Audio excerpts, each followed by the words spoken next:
of Star Trek Adventures, Bajor Rising. This is episode 3, season 3, episode 10. I was so good.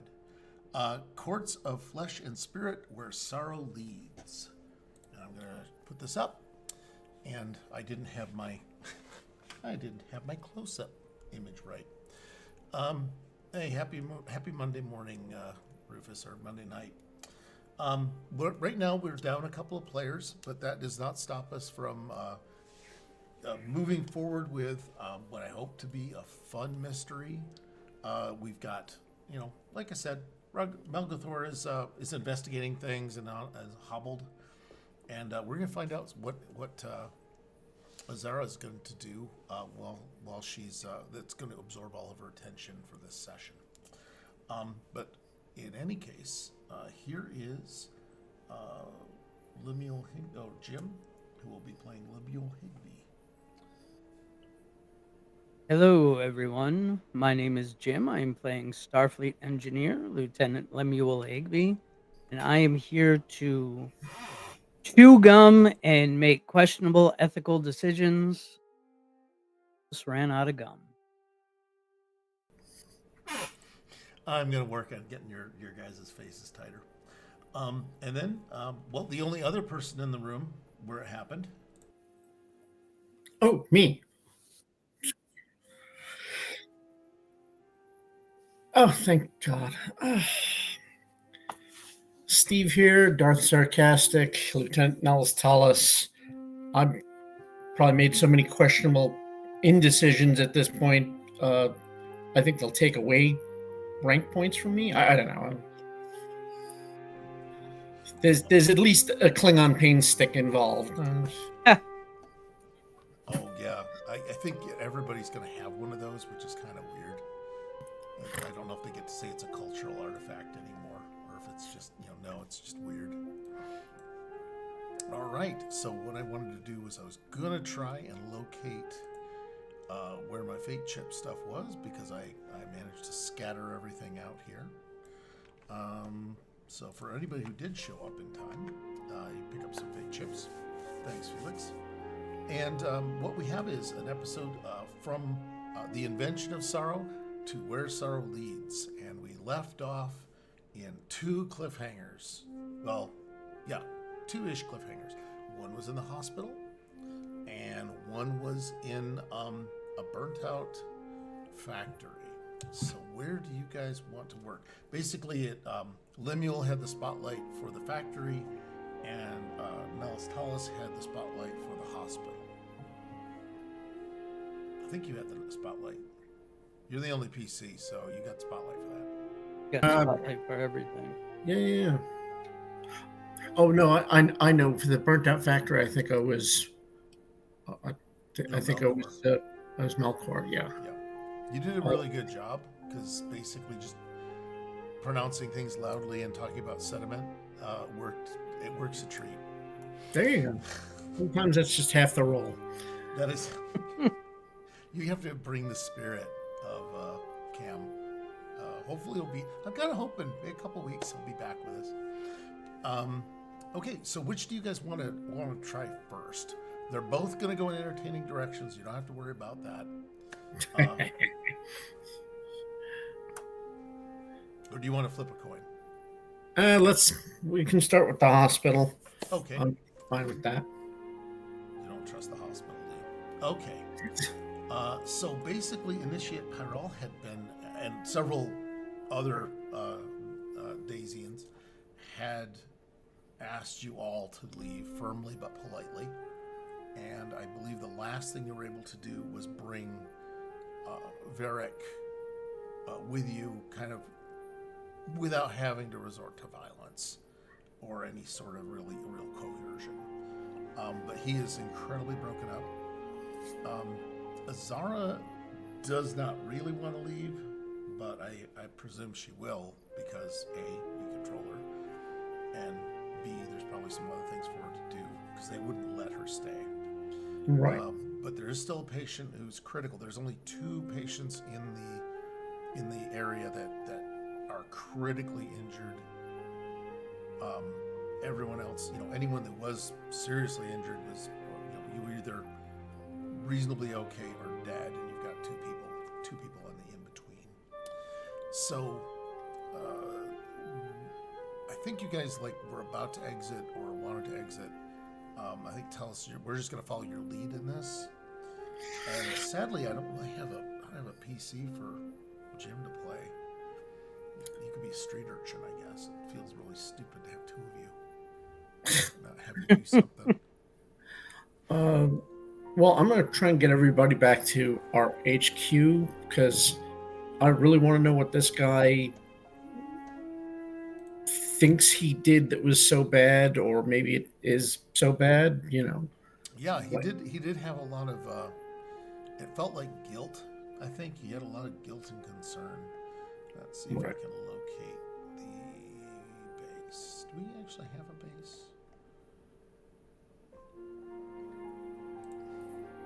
Those are the exploding buildings. More exploding buildings. Wow, I can't believe I didn't have a... Okay, I guess I never built an interior for the environment. What we're gonna do is have you go through. It's you. It's not you. It's not you. Sorry, I'm just collecting my people up here so that you can have a moment. And there's still people around here walking through the street, walking through the environment. 36.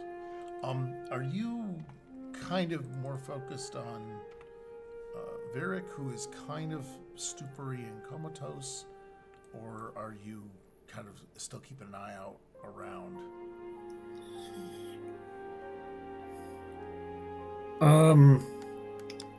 I'm going to keep an eye around. I'm sure that the other team leader will keep an eye on Varric.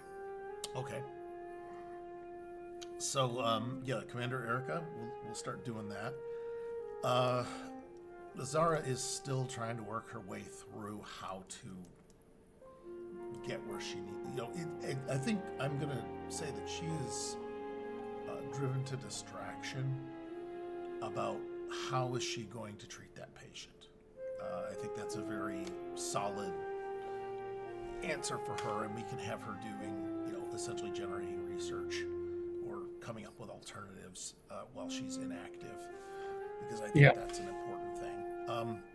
Totally in character too. Be damned if I put her in another void. I've already used up voids for the next 10 campaigns on her. So tell us if you. This is a really routine thing. You do not even have to roll security and insight for this. But if you wish to do it as a way to generate momentum, it's a 0 difficulty task. Okay. Why not? Okay. You can always get a critical. It's one way or the other. This is very true. It's very true. Let me see if there's a... I don't remember where you're... I've got your character sheets too. There we go. Photos, players. Why did I go to Expanse? Are they my new favorite children? No. Oh dear. Well, if I learned anything from my dad, it's always make sure you play favorites. It generates a very deep set of family ties. It generates strong feelings in the family. I'll go with that. I bet. Yeah. Okay. Well, no, let me double check. Oh yeah, you have a focus in perception, so that's just automatic for whatever you do there. Mm-hmm. So yeah, I just need I just need an insight and security roll from you. It's a difficulty 0, so everything's gravy.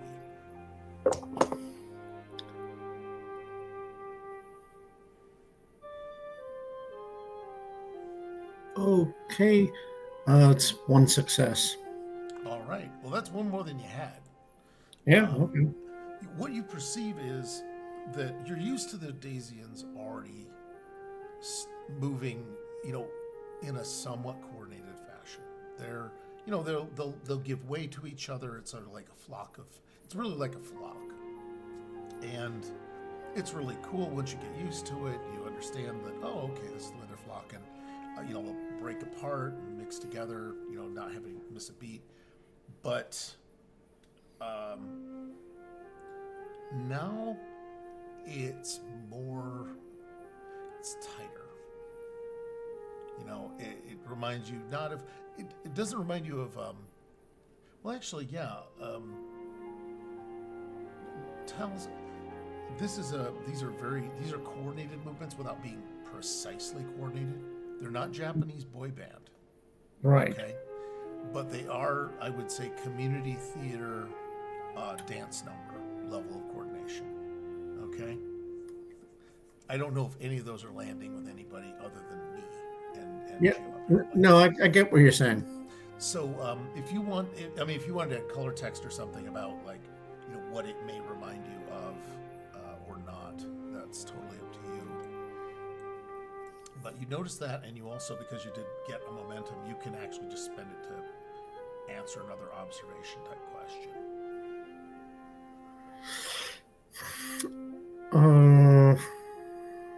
Just wondering.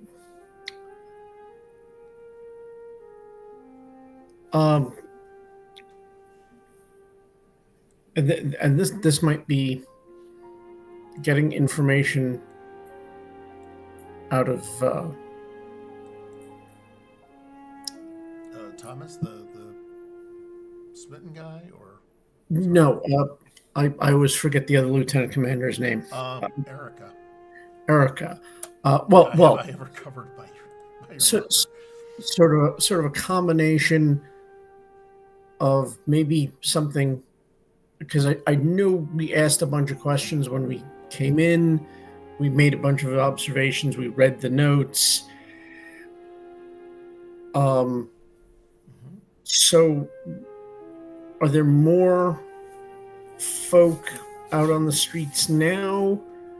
Or is it like, oh, it's dinner time, so nobody's out here? Or it's the awakening and more people are here?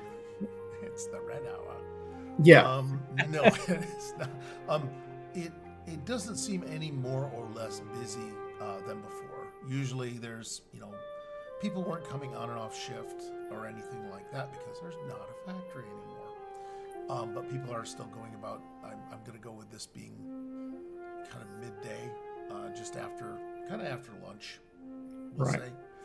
So people are getting their things ready to head home or finishing up shopping or whatever they need to do to where they'll go back in the evening and spend time with each other because they apparently don't spend enough time with each other in a group all the time anyway. They go spend time with a bigger group. But what few people I see are in groups, and they're sort of coordinated. Yeah, the groups internally, the groups are much tighter. Normally they would flow apart and things like that, but these are. It's close to marching. It's close to lockstep. Where you notice that their feet, they're all, no matter what their cadence, they're all carrying that same beat, even more than they normally would. All the heads are turning in the same direction. If there's one person carrying something, the others are either carrying a thing themselves or have arms placed in a position like they're carrying it. And the groups again seem a little more tight, but the clusters are still able to navigate around each other, so that there's closer coordination within a club, within a group, and there's still also coordination between groups. It's a little unnerving. Cybermen without the stomping. Slightly less stompy Cybermen, yes. Yeah. Okay. But also more fluid. I mean, it's really wonderful to watch. Okay. If it weren't so freaking unnerving. Would it remind me of a flock of birds in the sky? Yes. This would be a really good flock of birds too. Yeah, it's a totally that. Sorry. Okay, and are there any? Because it's usually group three or more, let's say. Sure. Is there anybody who's walking alone? No. There's Okay. no one walking alone. If anything, like now that you mentioned it, the groups are maybe slightly bigger. There's like an extra person or two in them. That strikes me as protective. The people in the closer to the middle group of the group, would they be, the elderly or children or pregnant women or something like that? That is a great. That is a really great question. But no, there doesn't seem to be any rhyme or reason to position in the group. Okay, so they're not protecting anybody. This guy is the weakest link. Let's get around him and make sure he's safe. Okay, yeah, so and they're not going anywhere they don't normally go. It's not like they're flocking to a spot with a purpose. They're not going to a temple or rushing to a communal meeting place. They're simply going about the business as you understood it, but with just a lot more precision. Okay. So that was a good question. That did not cost you momentum because I liked that question. That was a brilliant. Have I glazed you enough like Grok to Elon Musk? Okay. Don't Elon Musk me at any turn. Yeah, it was, but no, that was actually really that was pretty nice. One I hadn't thought of, by the way. So you're well, so good. Yeah, so you can. I mean, I don't know if you want to do any kind of experiments with this, or if you kind of want to just proceed back to the base. No, we technically have two of our own who are elsewhere in their thoughts. I'd rather get them back to HQ. Mm-hmm. That way Azara can start researching, which will probably chill her out a bit. We'll talk to Erica, and I will figure out what's up with this other guy. Yep. I'm going to say duck blind.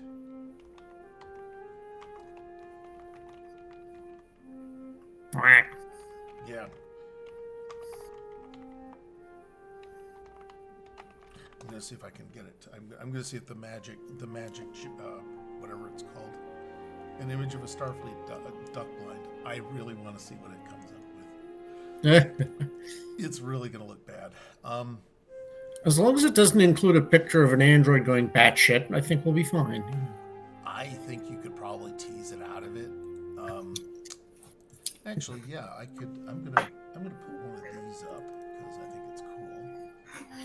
Sadly, I haven't been able to generate a good picture of a Daysinn. But this kind of gives you the vibe. And there's the smoking factory in the background. Cool. Oh yeah, this was its best. That was its best guess at what I wanted. They're not all bald, but they are wearing the same clothes, which is exactly what I expect from Star Trek. Right. But yeah, these are the buildings. Building architecture isn't terrible either for what we need. But yeah, that's you go back. There's no incidents. The groups avoid you. They don't seem to be. There's nobody curled up and hissing at you. If that's of any consolation. And I don't know if that's a good thing or a bad thing at this point. I'm still kind of in the dark about these people. It's okay. Well, yeah. Okay. So yeah, like I said, we'll try and get this lot back to the base. base and Okay. figure out what they're. I think what I'm going to do is just have them be. Oh, I would dearly love to do that. Just looking for a nice bassy kind of background. Oh, there's a board regeneration cell. How's that? Sure, why not? That would fit in perfect. That would yeah, actually, now that I think about it. Okay, let's have it be. I'm just going to give them a briefing room. This is Starfleet. That's the most Starfleet thing I can have. Yep, because otherwise it's like a Motel 6 out in front, right? That's fine. So we pick up you guys. We get you into the base area. Azara is surprisingly not going to be scanning Thomas. If you do need her for anything, just let me know. Lemuel, I've got to get your ass in here somehow, Jim. Because yeah, Count Blah. I don't know. Oh, I know. We did. We sent Ragathor back. Ragathor is back here. So if you want, everyone can just pass around Ragathor for a day. Yeah. Does that work for you? Yeah. Okay. Okay. So that way you can do your best Ragathor impersonation. First off, he had, I think, a broken ankle and a swollen foot that won't fit in his boot anymore because you guys went off on that. That was pretty good. But he got better. He got better. Yes. Oh gosh. So I do have pretty much any of the base staff is going to be around. Okay. I'm just going to put Gordon Yip in here for no reason. Elis Maxon. And you can bring, Thomas in and here's something that Ra, while you were here, you've been at the base for a little longer than them, okay? You've been at the base for a little bit, so you're gonna maybe do some noticing of things. All right. Put on my noticing hat. Put on your noticing hat. I believe it's a deer stalker. Which would be funny. All right. That might be offensive to these people. Oh. Everything will be. I want to raise this offended by everything. Questionable decisions. Questionable decisions. There's Daysinn's. There is. I've got to pull a name so I can search for this name. Her name is Pyall. Pyall. The departing observation team. Because of course they are. Okay. Yeah, so they're, Ron, you've noticed something like, you don't know these people so well, but you have noticed that as you are just kind of, settling in and trying to get your notes and stuff going, there's let me see, where's our field medic? Okay, that's Jissine. All right, she's going to be treating your foot. Okay.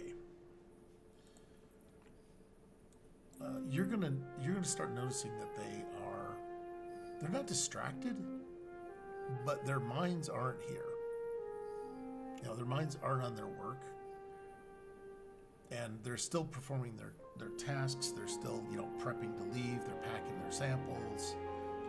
Because that handoff is still happening because they're not supposed to stay here any longer than they have to, and Starfleet doesn't sit around and go, well, maybe for something else.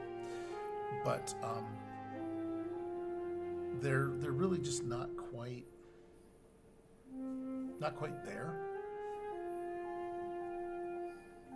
And I don't know if you want to draw attention to that or, Ragathor's complete diplomatic skill is on full display.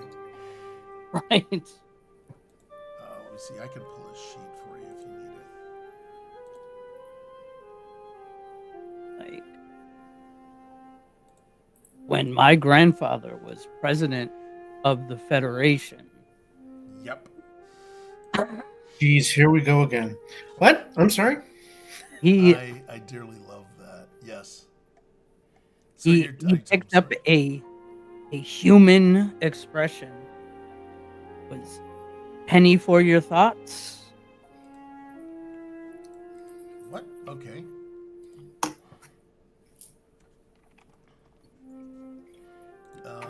You're talking to her? She's I'm talking just, oh, sorry. I'm talking to the medic that is repairing my ankle. Okay. Well, she is still a little distracted. Yeah, she's working on healing the wound. But she's like, well, is that money? Is that the money thing that people told us about at the academy? I believe so. Yes, that or a small dog. Oh, okay. I was never quite sure. Or given a. Why would anyone think about a small dog? It can be very cute. Okay, she seems to be actually coming around a little bit more as you engage her back in conversation. And yeah, she's like there. She's all sitting there and still thinking about, like, she says, ever since the explosion, I felt like this is just surreal. This isn't what I was trained for. This isn't what I wanted to do. We were just here to observe, and I wanted to observe the society, the culture, and not death and disharmony and all manner of things, and also being. They never prepare you for how much like an outsider you're going to feel on one of these things. This is my first contact, and my first contact, and yeah, I just have never felt like such an outsider here before. But also at the same time, lately I think maybe we've been getting through to them. I certainly feel like maybe I'm a little closer to the Surratt family, which is just one of the clusters. You don't know them. She's just going to use her name. Yep, and she's just talking about the feeling both apart and apart from, and now starting to feel together with. I understand. Seems like you're just starting to make headway. The assignment is over. Yeah, I suppose that's it. And well, I really do wonder what'll happen after this. What you guys will figure out, because I really hate leaving this job half done. Because this is an odd cultural situation. And then in comes Commander Tallis. In you come. We got this is the crap that went on before you started dragging Varric in here. Okay.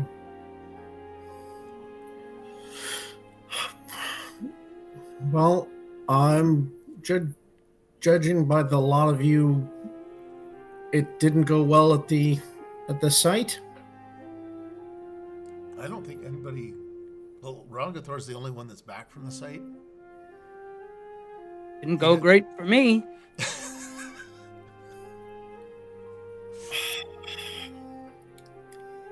All right, well, we'll get you patched up. Maybe you can help Azara in her research, I guess. Yes, that sounds good. All right. Off I go. Off I Get go. ready to Goodbye. Goodbye. I'm done. Boop. Boop. Which now leaves nobody to help you. So now it's just you and me again. All right. So here we go. Crap. Sorry. Yeah, I know that was I was hoping to keep one of the PC both of the players engaged in a 3-person.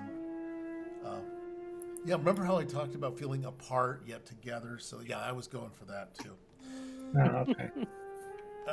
I'll send Azara off though, because otherwise she'd just bait his at the guy. Just put the mind whammy on him.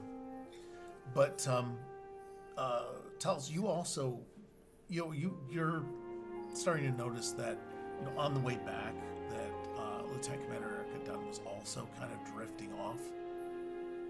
Like she was not what would I call it? She wasn't as alert and focused as you have known her to be from the past. The past day and a half you've known her. All right. So.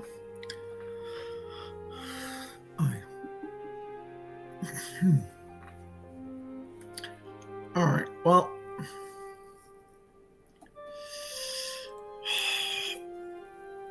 We'll find out from Mr. Varric what his deal is. Okay. He is sitting in the chair, and he is, I don't know, heartbroken isn't the right word to call it, but it's definitely, worried, sad. I mean, it's still the jumble of emotions. Plus him sitting with, being forced to leave. Meaning he did not want to, but he did.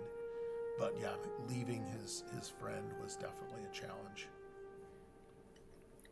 All right. Friend. So I'm going to subvert some expectations here. Yeah, so am I. All right. So, Mr. Varric, you said something that makes me believe that you're somehow blaming yourself for this. Would you care to elaborate?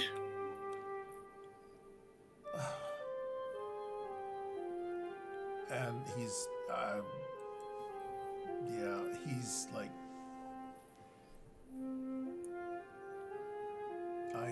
I should never have gotten this close to someone. It's the thing they teach us not to do, and it was incredibly,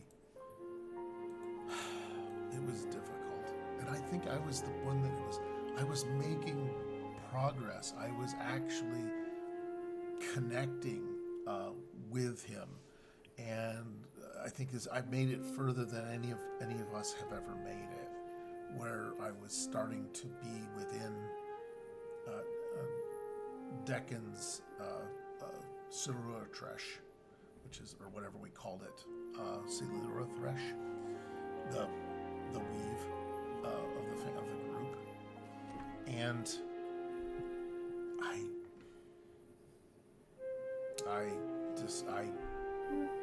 I ruined it.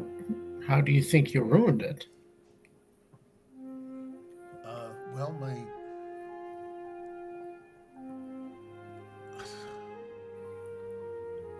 just my presence drove when Decannon and I would talk, his thresh would move away, and I was driving them away. I think I could see that it seemed to cause him discomfort, like he was starting to become isolated, and I kept reaching out to talk about the discoveries he was making and all of the progress and all of the interesting things he was doing, and it was everything I could do not to give him, 150 years of advancement. Boltzmann's equations, gas theory. It was everything I could do to not just hand those equations over. But I still did talk about the concept of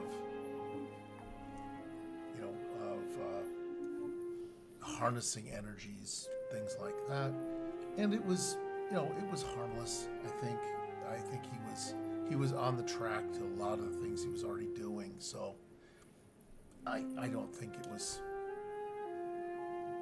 or maybe it was. Maybe if he hadn't have went ahead with his ideas, this explosion would have happened. All right, you understand. I have to officially ask. Did you give him anything? I mean, we're not talking. Did you give him warp drive or a Genesis device? But did you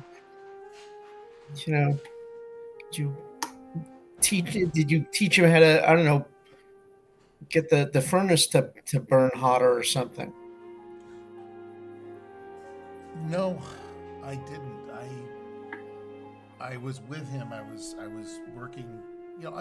I was observing, and in some ways I was assisting when his thresh wasn't nearby, and normally they would assist him. So I stood in a bit, and the more I stood in, the further away they got, the more stressed he got.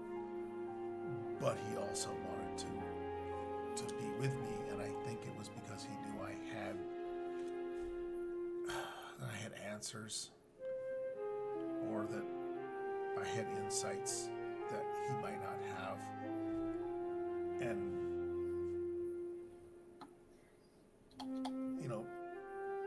do you know what it's like to be a genius and not be able to talk to people? And so, yeah, he's rolling on that. Okay. But no, I did do things like say that's a good idea. Okay.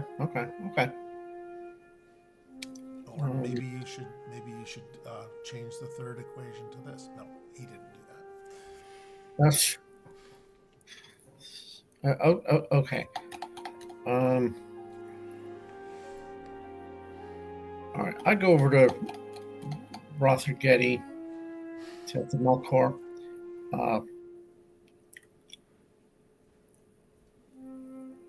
He seems to be, well, both of these two. They strike you as a little bit, I don't know, I guess, enamored. Like they got close to these people. And I was thinking the same thing. Yeah. And I noticed that the Lieutenant Commander Erica over there is also a little on the lethargic side of things. Like she's a little bit elsewhere. Yeah, she is just absently putting things into the little round suitcase that all Starfleet officers have. Yeah, the American. She's taken forever to pack that thing. I don't know what is going on, but she's packing like boxes of Altoids in it or something. All right. See if you can't find anything more. Maybe if we can get some of their logs.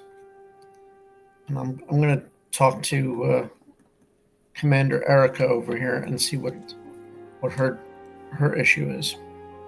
All right, I'll see what I can do. All right. Okay.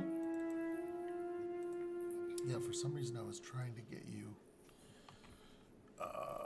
Let's see if I can go over here. Wait, it's not going to let me do direct messages here. I think that's you. Nope. Oh, yeah, it is. Okay. Uh-oh. Oh, no, I'm just trying to get the character sheet over. If I can. I'm just sending you. sending Ragathor's character sheet over so that he can like ponder the greater mysteries of Federation presidency legacies. Great. I just think it's pretty funny.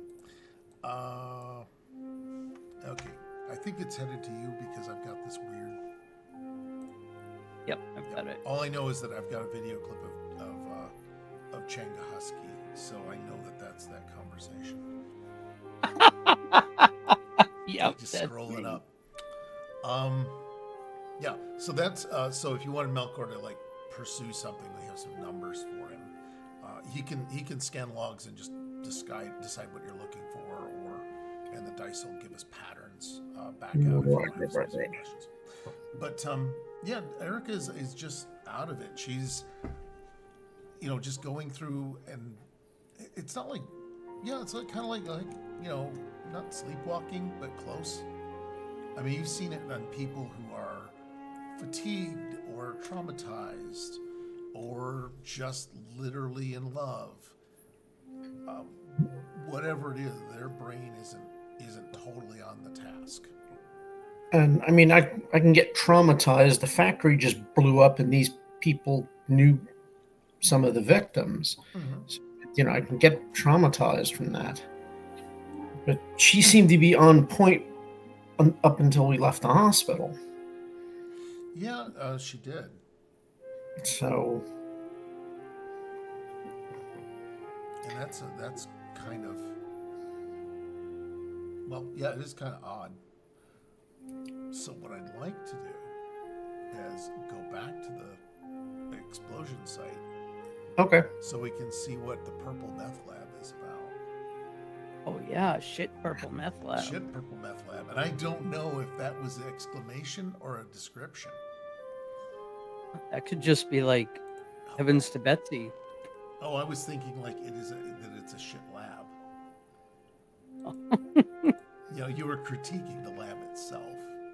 Oh, okay. Because I was going to say, why would you be making shit in the lab? I don't know. Okay, so I think you might literally be on your own at this point, which is hilarious. Yes, I think I'm all by myself, the only person on this whole planet You sent who's everybody by himself. back. Yeah. Oh man, yeah. I need to find out who would actually have been there to kind of back you up, because the people that needed to be. Oh, there's an ethicist. That's a person to stick you with. Data analyst. Yeah, let's do that. Max and Havler. Who we've not heard of until now. Don't give in to the dark side. Yeah, he's like kind of a weird. Yeah, what is he? He's just reminiscent of someone, and also he's appeared in two places at once. Dun, dun, dun. Yeah, we'll do that. We'll put Lisbel in here too. All right, so that gives us the people at the base. I made too many NPCs.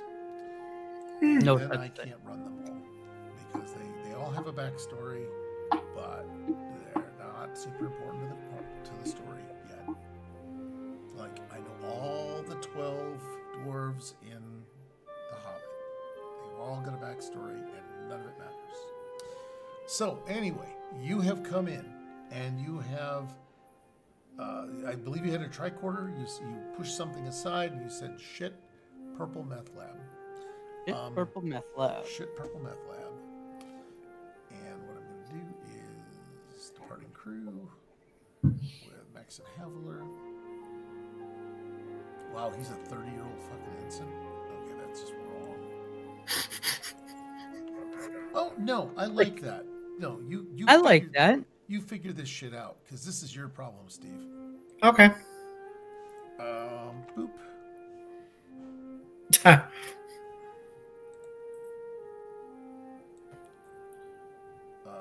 me see. Okay, I gotta move Havler because Havler was supposed to do something and he didn't. Let me see. And yes. Okay. Sorry. I had to delete something from Havler before I handed him over to you. Can I send him to you in Discord? Or is there a better place to send him? Tell you what, if you give me A few 25 seconds. I'll log into Discord. Hang on. Oh, I can put it also in the chat here, and it'll just come up on screen for you. No. Well, Okay. it's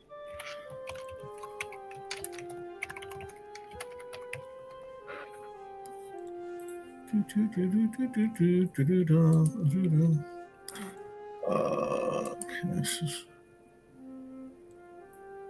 Oh, that's a... Okay.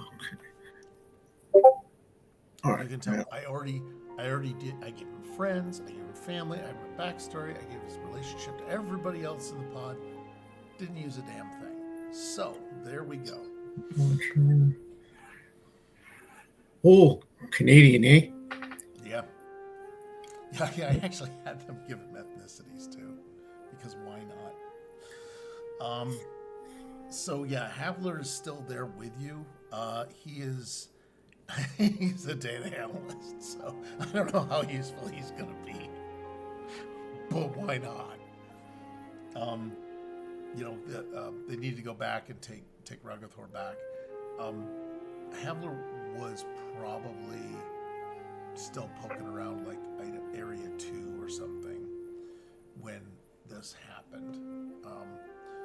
So Lemuel, you walk in on something that it's clearly the site of an explosion.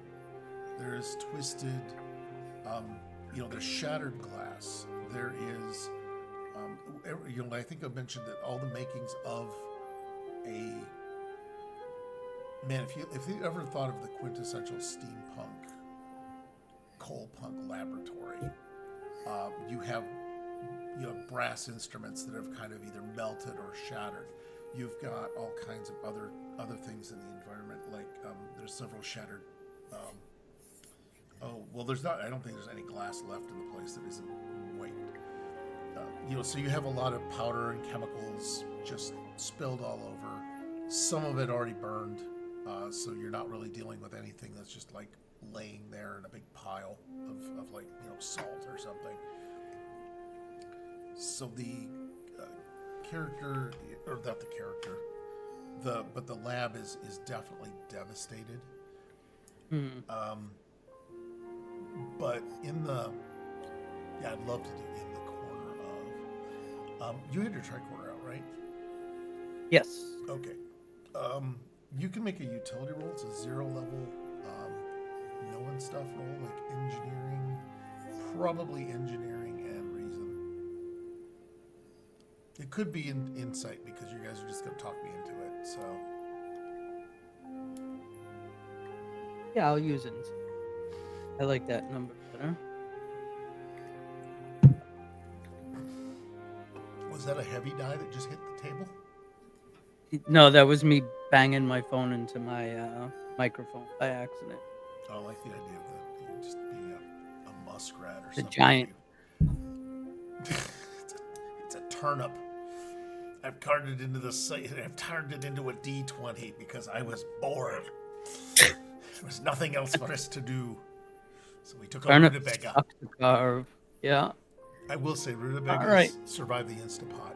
That is the best thing about them. Yes. This is the only thing that can be said for them. They're expensive as shit too. What? Is it? I haven't bought a rutabaga in possibly my whole life.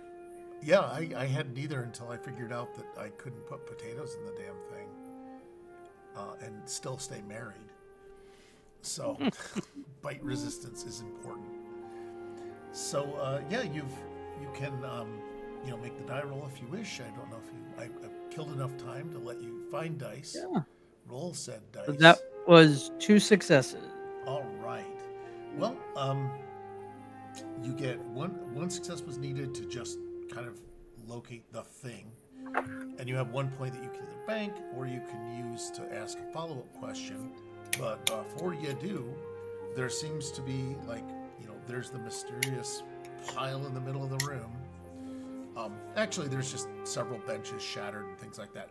The bodies of the Daysians who were here have been removed. Okay, so there's still some Daysinn blood around here. Well, Okay, no, so there's there were there's, people in here. There's actually not any Daisy and blood in here. There's Okay. nothing liquid made it.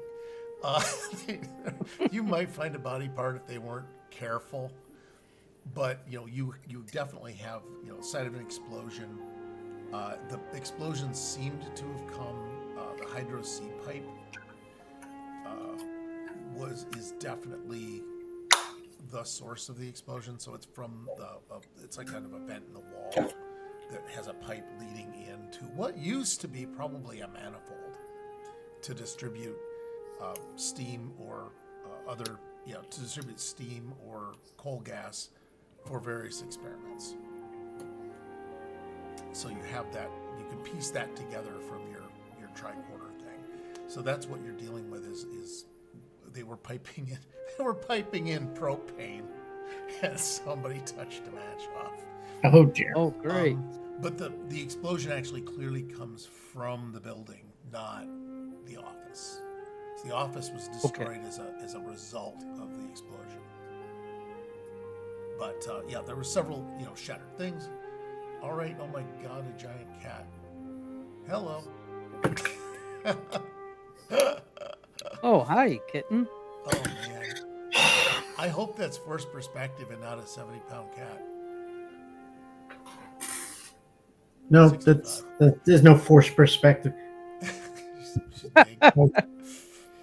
Big cat. So you do have this thing. I don't know if you want to bring Maxon in to help investigate or not, but you've got you have some things that might need some extra hands to shift if you want to pick around things. But there is a pile of debris. There is some kind of a. It ain't brass. Whatever it is, it's not brass. It's some kind of a either a mineral. Yeah, some kind of a mineral that is not shaken out completely on the tricorder. Yeah, I want to get the crewman in here. The other guy. Okay, Max. Okay. Have you thoroughly inhabited Ensign Havler's body? There you go. Navigate all the debris. Not going to end up like the last guy with a broken ankle. Oh God, that was hilarious. Yeah, I don't know why suddenly I'm going to make the office big, because why the hell not? This is just the dumbest way to do this. Oh look, the office is big. No, it's big. Bigger on the inside. What the hell is going on? Yep. So I'm gonna put some markers around. That's the door. Yeah. Someday I'll actually make maps, but today is not that day.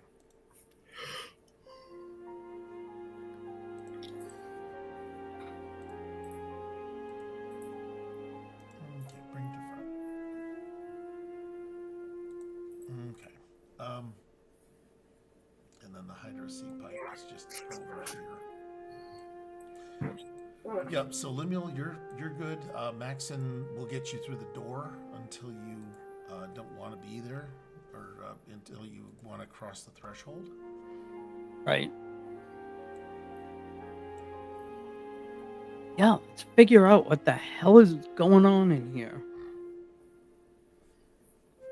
If such a thing is even possible.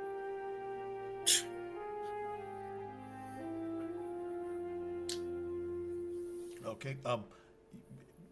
Maxon can talk now if he wants. Oh, sorry. Yeah, go ahead. What- He's. Let me see. He is introverted, which is hilarious. Did Maxon hear him scream? Shit, purple meth lab. Yeah. Maxon was starting to feel a bit distracted, Okay. and actually, you are feeling like, I don't know, your thoughts keep drifting back, really to scenic. Right. Not a pasture, but a farmer who was on the edge of town when you guys came through and saw the group farming synchronized professional farming. You that's who that is. And Max kind of like he was thinking back on his conversations with Scenic, and how he really should be closer to it. But you got kind of snapped back, with Lemuel yelling "shit, purple meth." I think snapped you out of it. Purple meth lab snapped you out of that. And now you've made your way through without injuring yourself worse than anyone else in this situation. So that's all you can hope for. Terrain like this. Yep. So you're just standing at the threshold until you, Steve, want to drive the Maxon meat wagon in. Lieutenant, what's all the yelling about, eh? A boot, actually. Oh, thank you so much. All right, we're gonna do this. Our sincere apologies. We all support Canada. We understand. Oh yeah. And we've done our fucking best. And it ain't good enough. Yes. Elbows up. Anyway, our no fans in that area. That's probably all the Canadian dialect I will do anyway. But oh yeah, well actually we have Rowdy Rob. You could probably do that around him, and he would only take mild offense. That's okay. He does an American accent. And it's spot on. Yep, you're there. You're asking. Well, Emil, you got to ask the question. So you got a big old pile of debris here. Got some brass. Big old pile of debris. You got some brass. You got some boards that are shattered and splintered. It's one of those jackstraw things. You don't want to try shifting something without having somebody to keep it stabilized and things. So yeah. All right. So we need to get some readings here. Did you say there's like a mineral that I can't quite suss out? Yeah. I'm going to use the phrase resistant to analysis because it's a plot point. Okay. That's how you know it's a plot point, is that the tricorder doesn't just snap it out. Forgive me, but if it was good enough for the real writers of the show, it's good enough for me. Good enough? Yeah. Yeah, so I want to take a sample of that. Okay. You kind of got to get to it. All right. That's what I was telling you. There's a bunch of stuff down. It's sort of like a collapsed bookcase, and then a hat rack, and then a mammoth skeleton, and then a Frankenstein table. But a number of things in the lab have just gotten blown around. Yep. So you do have this structure you have to kind of take apart. It's probably going to be an engineering type task if you want to do that, or you could just phaser it. Nobody's looking. This place just exploded. I don't want to fly phaser. Yeah. We just got this fire out. And who knows who might be swinging by. Exactly. Yeah, give me a hand with this junk. I'm getting a strange reading, or not a strange reading, from something underneath all this mess. All right. Let's move some crap around. Some crap. Okay. The moving the crap around roll. Max, you're not like really handy. You're an agriculturist, so I don't know if you want to make a case for moving shit around as a primary skill or a secondary skill.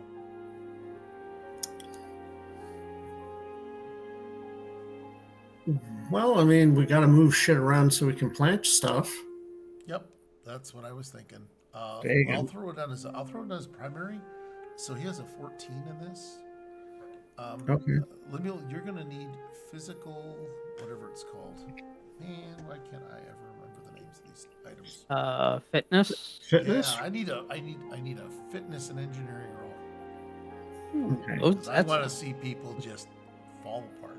Oh God! Thank God Nellis didn't do this. And I'm assisting. You helped. Yes. all right. So I have one success. And I Okay. have one success. So Okay, I'm gonna go with you. You do manage to not make it worse. You don't. You without incident, you're able to at least move aside a bunch of things and not leave it teetering or hurt yourselves. Oh, that's not leaving something worse. That's a novel experience. Yeah, I know. Your hands are. You check your hands, which is what I Hands would are do. fine. Not even a splinter. Yeah. Oh God, this is gonna be better now. Yeah. This is. You just jinxed it. Yeah. Uh, you're dealing with like a lot of what looks to be like a bench of equipment got kind of smashed under this, and so you're dealing with would look to be, either brass or bronze type metals. A lot of crushed glass. Some of the glass is really, really thick. I mean, some of this is like this heavy vacuum flask kind of glass. Where it's up. I don't know. Coke bottles. Do we still have Coke in bottles? Sure. But it's very thick glass like that, like you'd see probably nowhere in this day and age. But it was clearly made to hold something, some pressure, some kind of pressure was expected.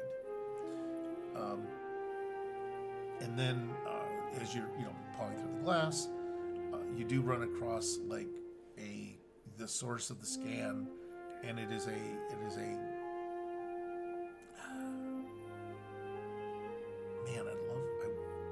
I don't know why all my descriptions go to food. It's a burnt peanut, if that makes sense. I forget what they were called. Yes. No, that is not the stripper bar. It should have been. Okay. Yeah, it's basically it looks like a largish raspberry. A very, very smooth surface, like a lustrous surface, and kind of a deep blood red.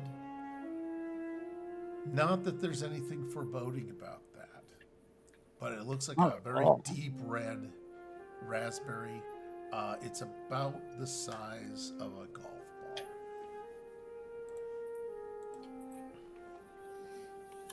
Now that it's clear, am I getting any different readings from it, or is it all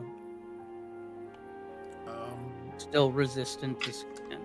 Well, it's not resistant to scan. It's just not really registering as well. The tricorder can only account for like half of its mass. It's like it knows there's more mass there, but it can't figure out what the composition is. Fascinating. It's something that is resistant to scan. You could probably bash the tricorder into the ground or something to shake it loose or adjust it in some way. I want to take a stick, like maybe one of these pieces of debris, and I want to poke at it. You want to poke at it? I want to poke at it with this. Okay. I'm a human. That is my right. Um, Poke at weird things with a stick. Oh, please, Steve, do it. what color is my shirt? You would be. Let me see. You're an agriculture person, so that puts you near the red. It puts you near red shirt category. It puts you near red shirt, but you're on a science mission, so that puts you in blue. And I'm gonna go with blue. Oh, okay, then I'll stand there and scan while he pokes it. Yeah, you're a data analyst in agriculture. Yeah, I'll be recording while he immolates. right while he pokes it with his stick. What is it doing? I was thinking you were going to instantly produce a hockey stick. That would have been worth an inspiration, but eh. Here, use this. Yeah, I know, like Casey Jones. You just walk up and just No. have that. I've got a mask too, and just pull the mask down. That would. I know. Yeah, I'll quit with the jokes. Yeah, you're continuing to do it. I had. We're hockey people, not golf people. Damn it. Get it right. Oh man, that is good. Let's see if I can actually. All right, save images. That goes into documents. Okie doke. Let's go over here. I just want to bring the item into our world here. Did I ever tell you guys how much I hate Windows 11? No, but I figured that was the disturbance in the force I felt. Yeah. Yeah. No, I was trying to actually literally bring it up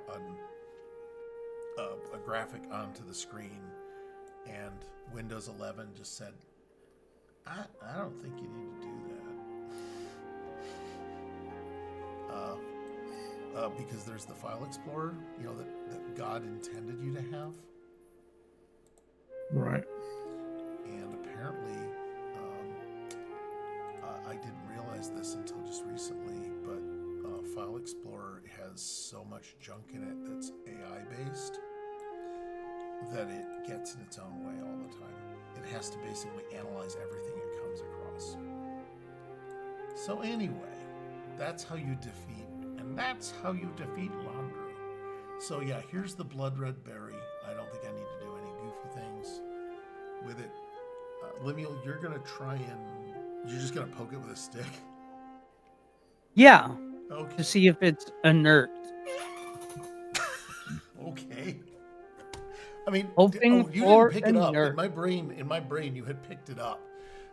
No, we're No. watching these. We're watching these paws. Okay, so you're gonna do that. Maxon's gonna keep an eye on it with the tricorder, and I just need some descriptions of the stick, of the poke.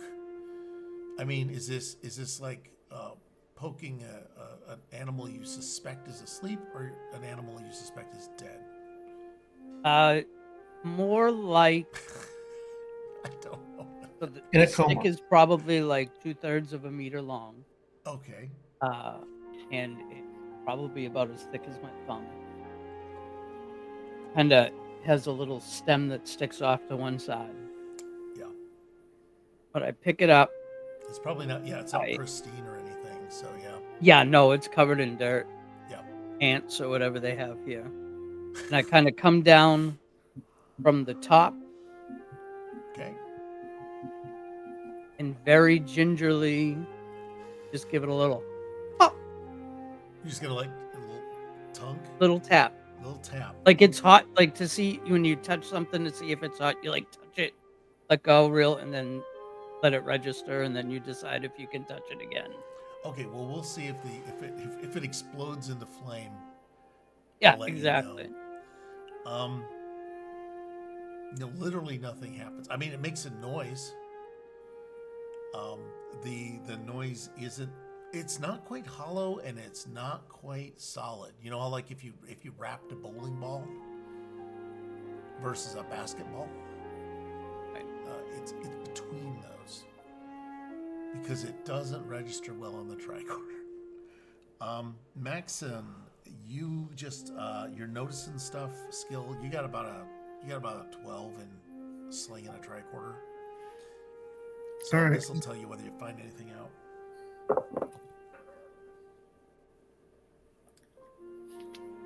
One success. Okay. There's no change in any energy readings that you had.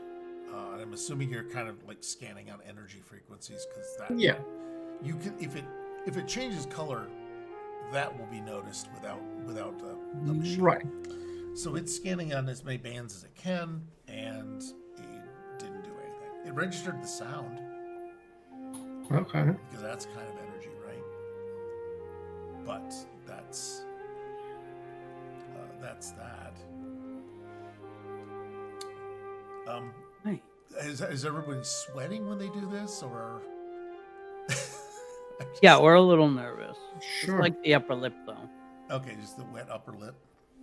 Yeah, not quite beads on the forehead. Okay.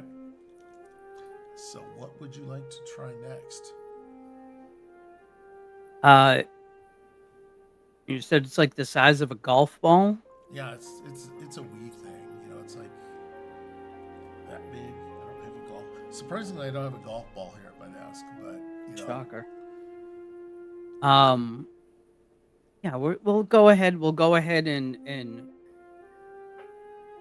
put our hand close to it and see if it reacts to like a living tissue. To the flesh. Getting closer to the flesh. Yeah.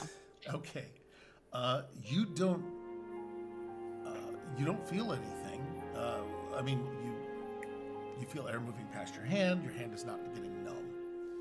It's just like you're approaching any other object. It's not particularly warm or cold. It's just room temperature. Maxon, you're not seeing anything register on the tricorder with what it is doing. Seems non-responsive. I'm gonna pick it up. Okay. And that's when Maxon's head explodes. Yeah. Yeah. Well, that was a bad idea, No, I think. I love Put it the down. idea of, you know, you pick it up. Oh, I'm sorry. That was the plug to the netherworld that it was holding shut. So, Right. goodbye. How in the hell are we in the upside down? Again! Yeah, I know. Here comes Cthulhu. Yeah. Yeah, I like the idea you just pull the plug and like reality is sucked in like a drain. That would be hilarious. No, you pick it up. It's surprisingly heavy. I mean, it's you kind of knew it was metal. It was going to be a little chunky, but it is extremely heavy. It's not a strain to lift it, but it is for something the size of a golf ball. It weighs like 45 pounds. Ooh. That would be 20 kilograms or so.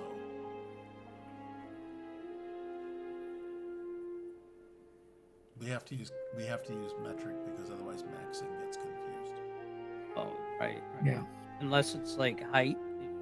Height. No, what do they do? Centimeters, I think. They do. It's like some things in Canada are always feet and inches, and other things are always metric. Metric, yeah. Yeah, I think distance is always in feet and inches. Yeah. Miles is still on there. But yeah, it's hefty. You can strain to lift it. Part of it is like getting a grip on it because there's only so much of your hand you can get on it. Right. You know, so it's like trying to lift 45 pounds with just your fingers. It's a rough thing. But yeah, it shifts. It is not damaged apparently by the blast or the fire.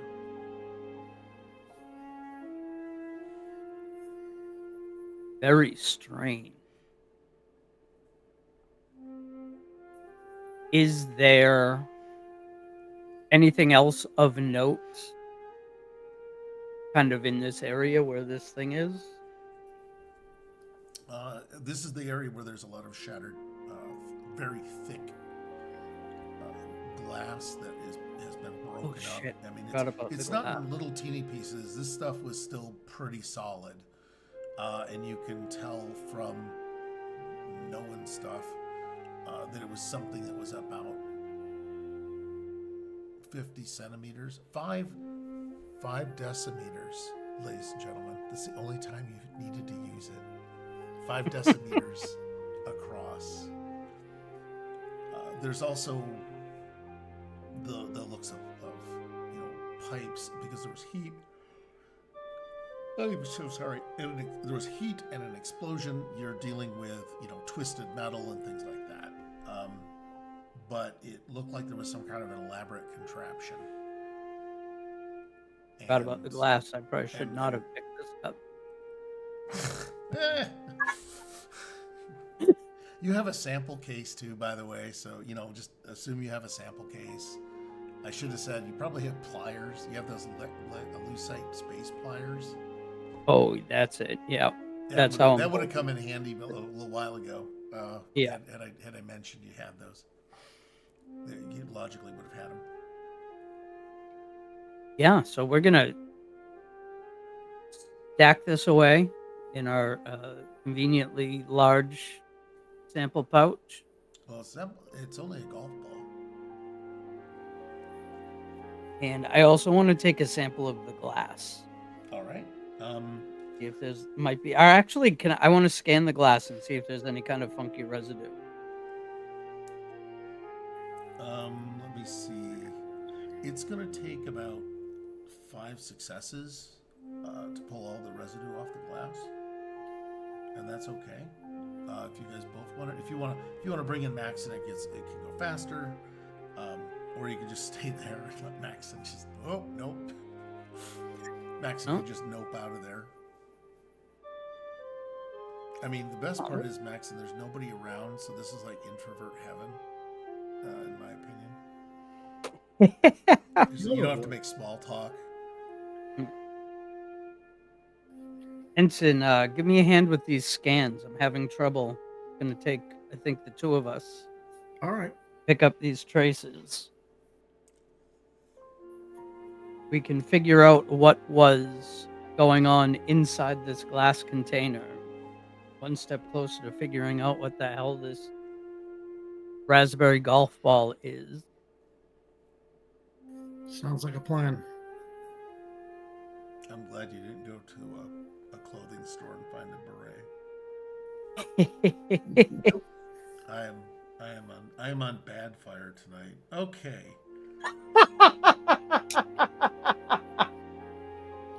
This is what happens when you don't drink before a game. Just go ahead and take care of. Scanning stuff for Max is pretty simple. Lemuel, we're gonna have to do materials or minerals. So I'm gonna look at a science roll and probably a control roll, because you're scanning very carefully. Can I use Micrometer. sensor calibration as a focus to dial in my tricorder? You could have even done that to recalibrate the tricorder to get a better read on the thing, but you'll think of that later. Yeah, I'll think of that. Okay, yeah, you can recalibrate. Recalibration will probably work, and just say, "Oh, I switched to a better band," and count that. So Yeah, I increased my resolution. Yeah. They always seem to do that. Why didn't they just do it in the first place? Why? Yeah, why? Where's the extra 20% come from? All right, go ahead and throw so that Maxon can get his business going. All right, that is one success. Oh, God. Okay. Am I rolling a separate roll or as assist? You roll this. Theoretically, you roll an assist, but you're both doing different tasks. So I think one goes low, one goes high. You go ahead and roll 2 dice. Okay. You could buy more dice too, but it's not, it doesn't seem to be urgent. Okay, and I had to get a 12, was it? Yeah, 12 or below. And if you decide that Maxon has a focus suddenly, that is totally acceptable too. No, but I'm gonna. But I have 3 successes. I rolled a nat 1 and a 3, so that should count for something. Oh, I please come up with a focus so I can end this scene. I mean, it could be like carnival glass. I don't know, antique. Oh, okay. Because alchemy. I don't know. He studied all the A's in school. No, because I was going to say perhaps he's a sort of a junior geologist and go with something like geology. But that's good. We could say his pastime is antiquing, and that counts as a focus. Yes, it counts. There you go. Because this would be, by your standards, really antique, and it also stays with the A's, because that's what. There you go. In the academy, he took all A's on his course. He was just very thorough. I could say I got nothing but A's. Yeah. Ow. Took all A's, got nothing but D's. How? Oh man, that's good. Yep, you do pull it up, and pooling your resources. There is residue inside of this container. It was probably some kind of conductive gas, or no, it was conductive gas. It could have been liquid, but not for long. There was some kind of conductive gas, and it is, that's etched on the inside of the container. The whatever they're called, the shards do have, like, obvious places where holes are in them, so that you've got places where tubes would have went. So you have, I think you can imagine a vessel with kind of inputs to it and outputs to it. Mm-hmm. Okay. Is this thing situated so that it would have been, because the pipes are coming from the factory into the office? Yes. Are they going into maybe this container? It wouldn't Can I be. It tell? wouldn't be out. It wouldn't be out of the realm of possibility. All I right. mean, there is a manifold on the wall that is just blown apart. So all the, all the sub tubes and ducting is just, it's not obliterated, but it's definitely messed up. Yeah, if you wanna throw an engineering thing, if you want to absolutely be confirmed that it is, it's like a 0 level task. Yeah, I do. I want to lay out these shards and fragments and put them back together like forensic files or PSI, and come up with a purpose for this device. Okay. And now So are my two. basically, we're gonna spend an hour putting together a 3D puzzle. Yeah. Those are fun. Max is very excited. I'm gonna also put autistic down for Maxim. Autodidact. I don't know. There's things like that. But yeah, you can. I mean, you can reconstruct it from what the fragments are. The stuff that, since it's regular, it's not going to be a task to guess at what's missing. But it'll take about an hour or so of dinking around on this. All right. Right. Maxon, are you really digging what's happening here at all? Well, I mean, unless I can find something agricultural or some data to analyze, I don't know. Or an antique hurricane glass lamp. Yeah, there's a glass lamp there. But I'm gonna go with, because you're an NPC, I can just do this to you. Okay. You sense the elder gods stirring beneath your skin. No, when you're looking at things, the shards of glass, the vessel as it's being kind of constructed, you start thinking about it shifts your attention and mind shift back to the person you know who's a cook, it's Jorvi, and they run a kitchen, and this reminds you of a bit of a flask, or kind of a boiling bowl, essentially a glass, Okay. little Pyrex cooking pot. But you've seen things like, ceramics and, things like that where she'd cook or she'd use cast iron. So nothing like specifically this, but the shape draws you back to it. You're starting to, in some ways, kind of think about the smell. It's coming to you a little more strongly. Okay. You're really just kind of now just drifting off. Yep. That sounds right. It is, and it's kind of a sense that you really miss that. I mean, you miss it more than you should, if that makes sense. I mean, you have people, you have a lot of people that you missed and sacrificed. Not sacrificed for, but you have relatives, you have a sister, a bunch of things. You have a pretend brother named Piotr that you didn't really have, and bastard. Oh, sorry. I know it's like, this is the group to play that with. But no, he is really just missing them, both the farmer and the cook, way more than people he's missed in his life. I mean, you don't feel a sense of like going. You're not compelled to just Highlander march. Go see what happened to them or something. Yeah. You're not compelled in any way to be put on autopilot and just marching off into wherever. But you do feel a sense of longing, of it should be closer. In some way, you should be together. Not together, but yeah.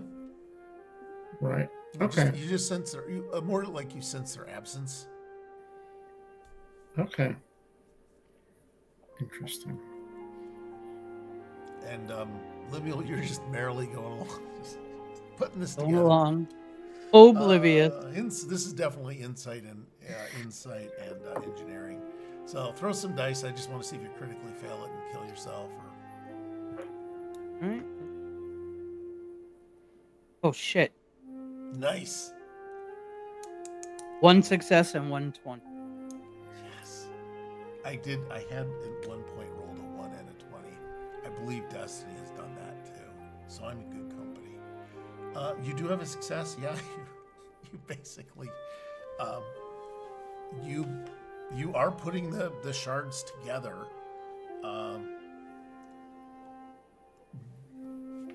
And one of the... Man, I really don't want to mess with your hands again. Because, I mean, that's like the most obvious thing to do is to screw with your hands. But you're getting kind of close. So you put the sample back in the case, right? Yes. Okay. Well, crap. That takes care of one way to screw you over.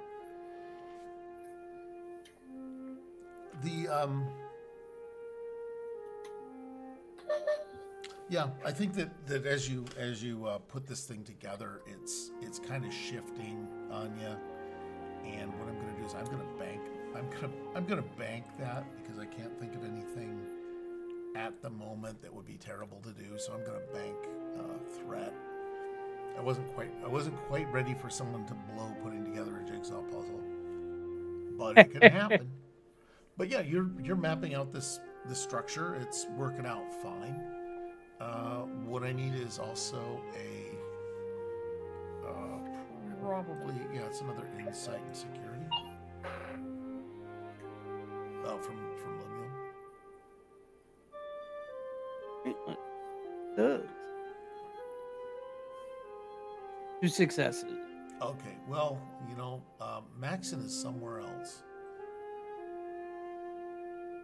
And his, you do notice while you're putting this together and things are slipping and sliding that Maxon isn't doing anything. All right. Ensign. Earth to Ensign. Shuttlecraft to Ensign. Yeah, it ain't quite working. You may have to be a little more smacky. Wake up! Yeah, exactly. Oh, I love the idea that he just picks up the phaser. We don't belong here. Boom. Yeah. Okay. Yeah, you do come back. And it's gonna be like coming out of I don't know. It's that slow wake up. It's not like a jolt. It's not like a sudden wrenching away of anything. It's just that you kind of drift back toward awareness, like the world, the color starts coming back, and the sounds around you start coming back to your senses. You're able to focus outward instead of inward. And now you guys can communicate that information. Ensign, where Is there were a problem, you? sir? Oh, wait. Okay, this is bad. This is bad. Very bad. We don't like to see that. Yeah, what I need you here with me, Ensign. You can't be wool gathering. Wool gathering? Is that what that is? What are you doing? Gathering wool? Is that actually a statement that they use in the Northeast? I think so. Now I'm gonna Google it. Yeah, daydreaming. I don't know. It is called wool gathering? Wool gathering. Yeah. Okay, well, I think that gets used. Yes. And as an agronomist, that's going to be a very important thing. Yeah, Oh yeah. an agriculturalist. No, I know you're a farm boy, but can't be wool gathering. We're on a mission. Yes, sir. What was taking you away? I was thinking about a couple of people that I met while I was here. I don't know. Daysinnians? Yeah. A farmer and a cook. And I What, don't know. I was just spending a little too much time thinking about them. are you prone to losing focus? Not that I'm aware of.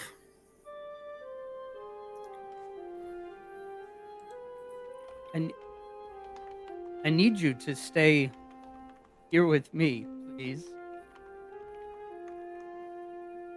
We can't be, we don't know what sort of stuff is going on here. Something's very weird. And we can't be distracted. We have to focus. I'll do my best, sir. Thank you.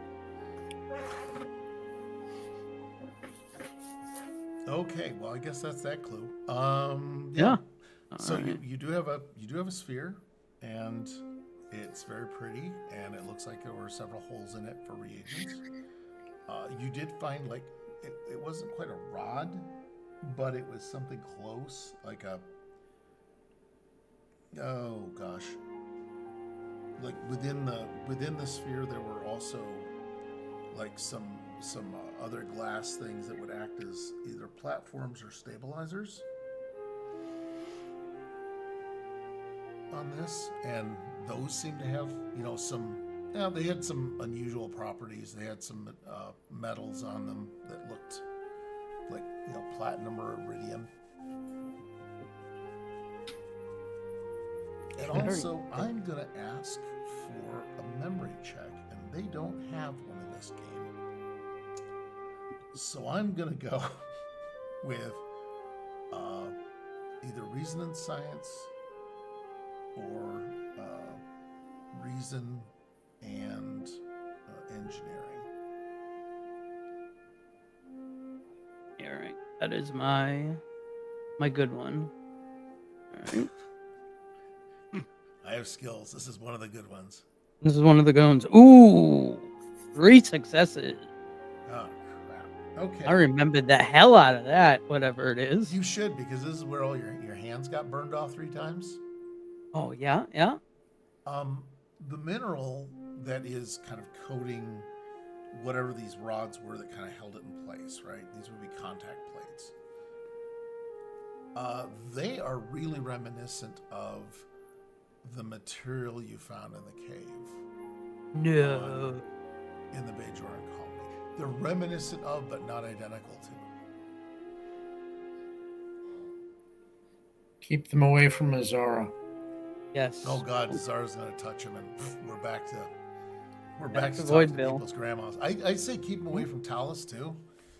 I mean, he's just as well likely to go out and walk about with grandma. Right. As Yeah. else. Yeah. I mean, you could bring, if you want to bring samples, obviously, or bring the whole damn thing. To be honest, you could just bring the whole thing. And wouldn't Rothagor be better qualified to look at the raspberry? Absolutely. As a rock and dirt man, he would be. It's a rock and dirt man. It's like a rag and bone man. Yeah, exactly. Oh God. Okay, yeah, it's a rock and dirt guy.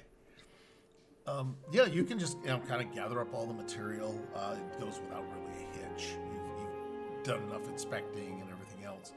But those seem to be the things that stand out. You know, the melted or mangled equipment is not something you can come across. There were, it looks like, you know, obviously in there's just lots of burst glass. All I can tell you is melted, burnt, and burst for this whole thing. And you know, there were fragments of paper in here, but that's long gone. You know, like, you know, if there was a lab notebook, and that's, you know, who knows? Maybe he kept offsite backups, but I wouldn't count on it. Oh God, we hope he had a diary at home. Yeah, that would be kind of funny. Well, considering everyone close to him is dead, or a chunk of them are. But yeah, that's what you have. Do you want to just head back to the barn? Yeah, let's go back to HQ. I might not be having a good thing. So as you're walking through the streets, you're starting to notice that everyone is working in unison more.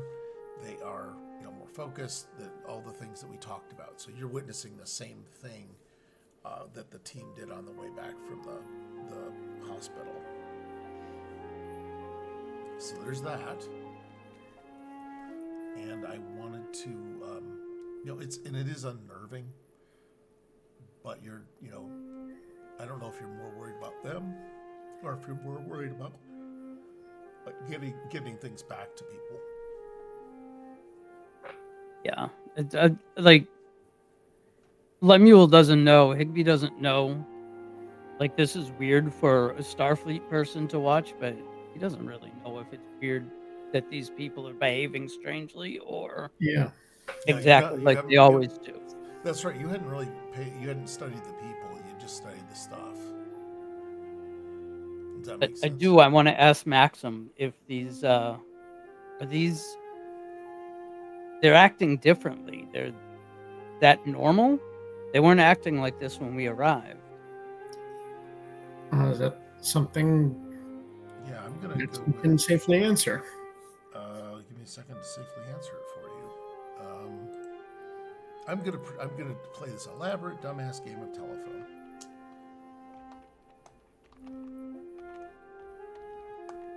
Okay.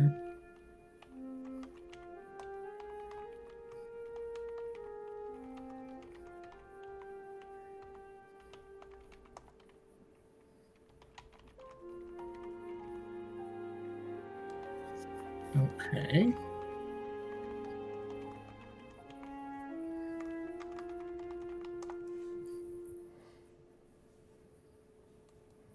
I mean, I can give you a meta reason for what you just explained, but I'm doing it from Maxon's point of view.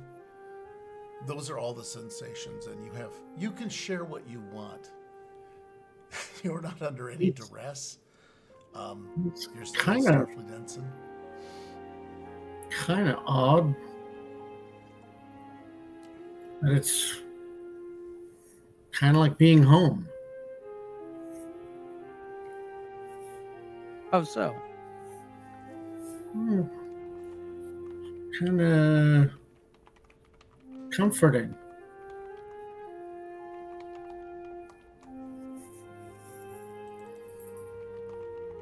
That is very interesting.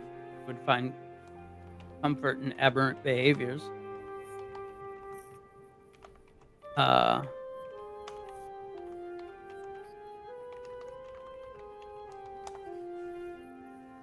Lemuel's got some suspicions. Okay. The last part was a joke, Steve.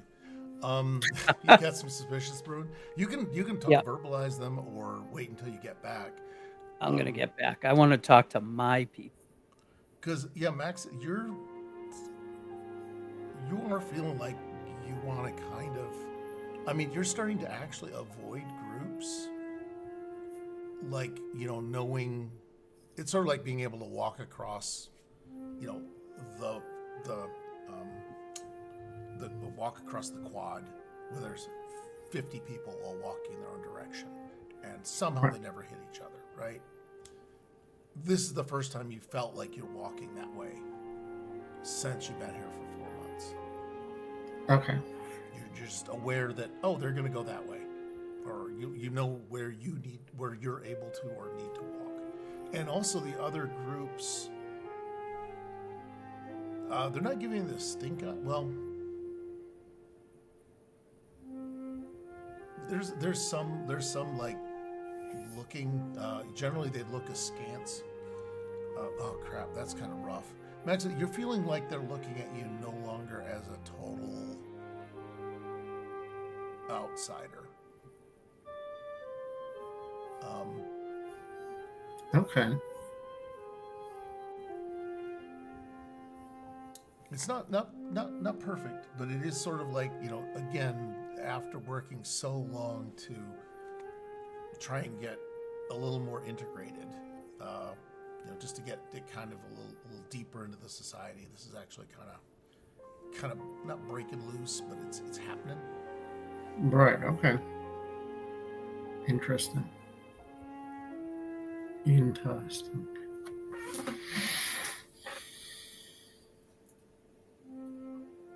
It's cool. So when you want to get there, you will arrive. How's that? Jim, you're the PC, so you can follow, whatever path you want to try. I will be equally unprepared for anything you choose. Excellent. That's what I love to hear. Yeah, we're just gonna head straight back. Okay. Seeing this strangeness going on, Lemuel really wants to confer with. Okay. Well, you come back without incident. As a matter of fact, this is. Are you? Maxon seems to be just walking. Not looking around at anything, not looking at where he's going or anything. And I don't know if you're just gonna walk with him or if you're gonna kind of pick your own path. No, stick with him or go on your own. I'm gonna stick with him. He's the only other alien here. Mm-hmm. Okay, and I'm gonna try to follow his lead. Sorry. But perhaps what Lemuel might notice is that my character is now walking at a similar pace as some of the Daysians. Yes. And it happens to be whichever group you're nearest, you'll kind of match that cadence until another group comes by.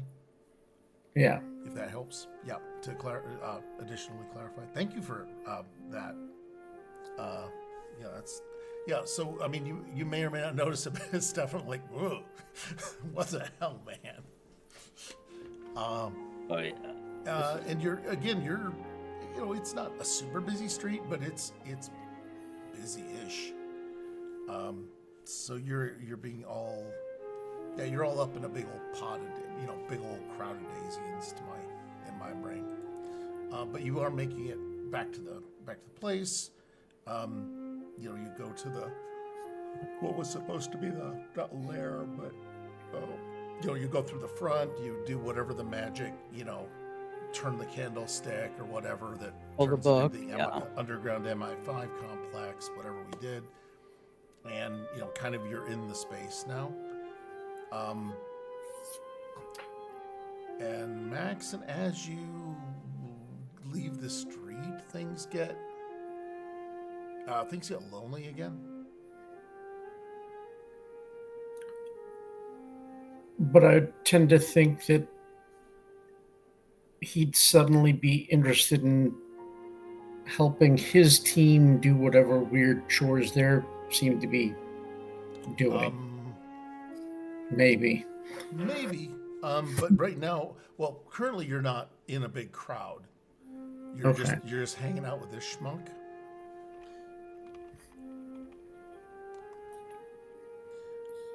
This is going to be weird, and we'll see how it goes.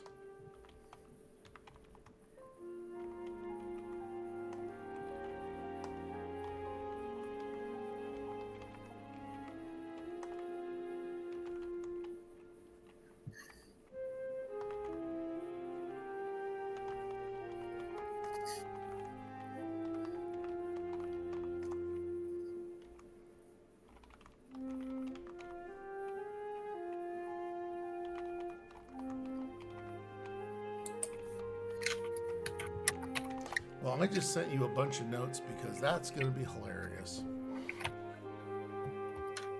Yeah, sorry, Jim. We're all passing notes. The DM and players are.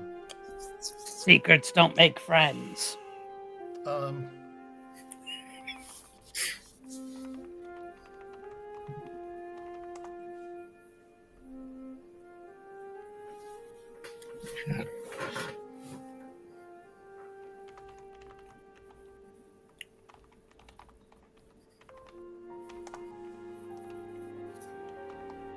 Man, I just used a. Now I'm going to start talking like Tamaranian.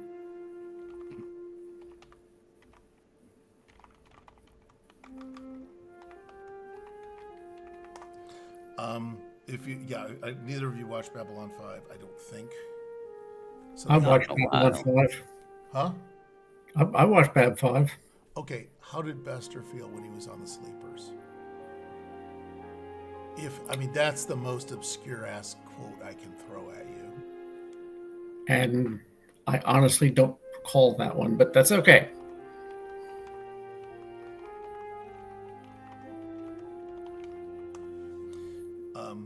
Yeah, I just sent it over.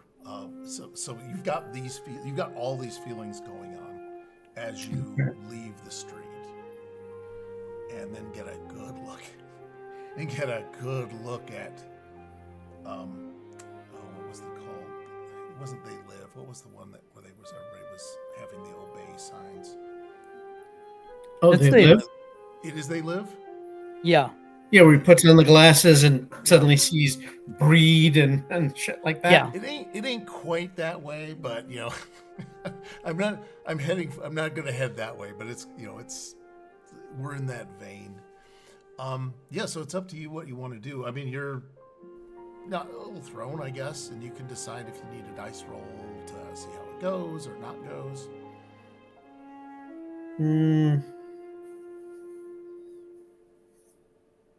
Okay, that's interesting.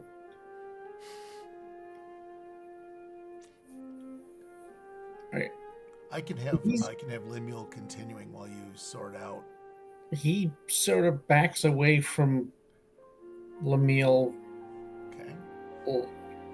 And I guess if you're paying attention, he's probably a little creeped out.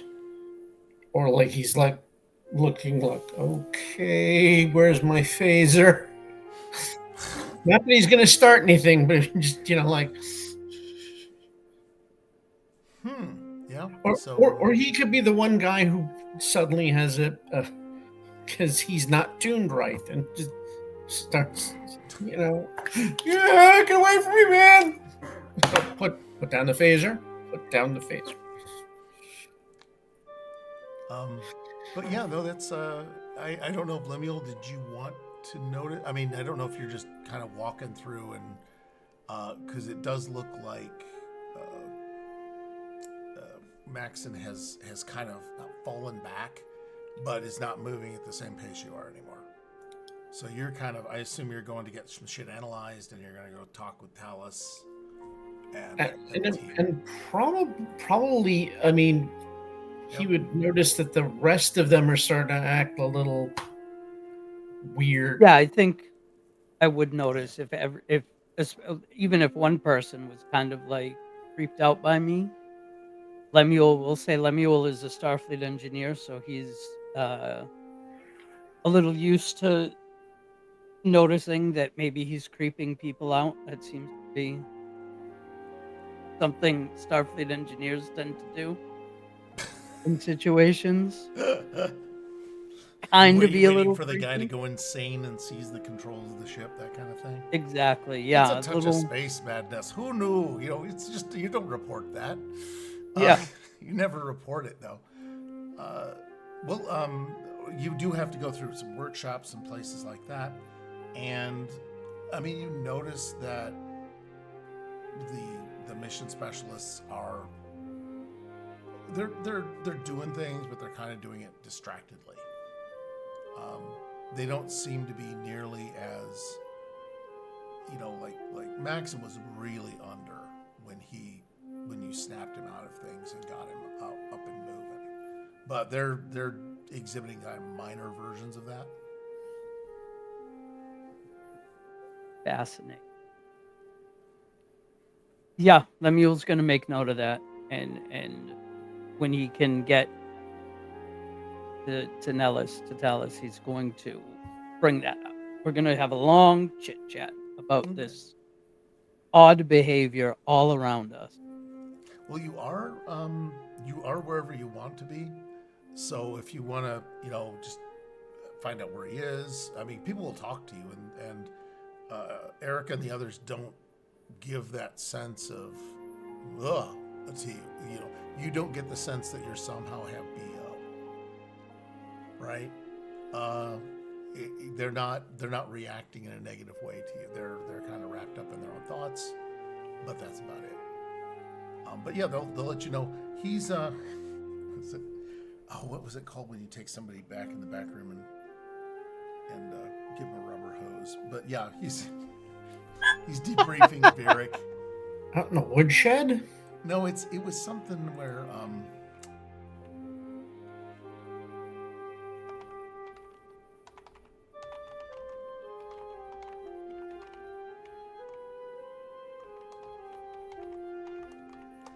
I want to double check if the word is tuning him up.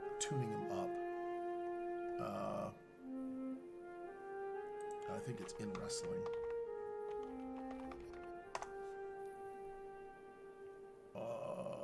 No, it's working over. Okay, yeah, I think tuning up is the thing where you just go back and the guy falls down a lot while you're talking with him. When the cops are talking with you, you just fall down a lot. But no, Tellus is in there still kind of talking with Varric, or tell us if you think you've kind of gotten everything you need out of Varric, you can.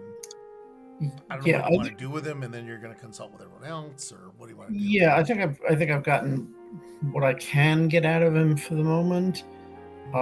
Maybe I need to chat with my people, see if we can compare notes.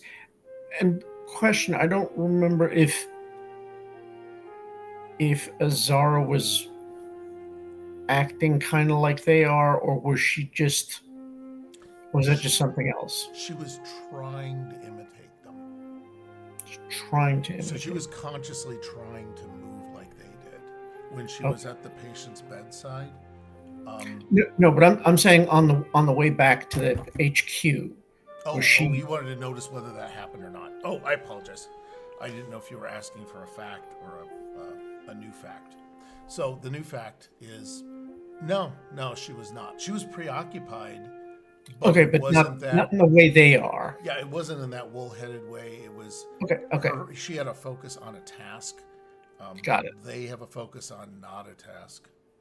But yeah, so she seemed to be pretty clear, and also she's not gotten any telepathic jolts or anything else off of the people other than just emotion. Well, no, I mean, because I'm starting to. This is partially this and partially. Yeah. Nels. You can actually, call a meet conference thing if you want. Yeah, let's get everybody and have this discussion real quick. This calls for an immediate conference. Yeah, well, let's compare notes. Oh, I'm gonna put you in a lab. I have a lab.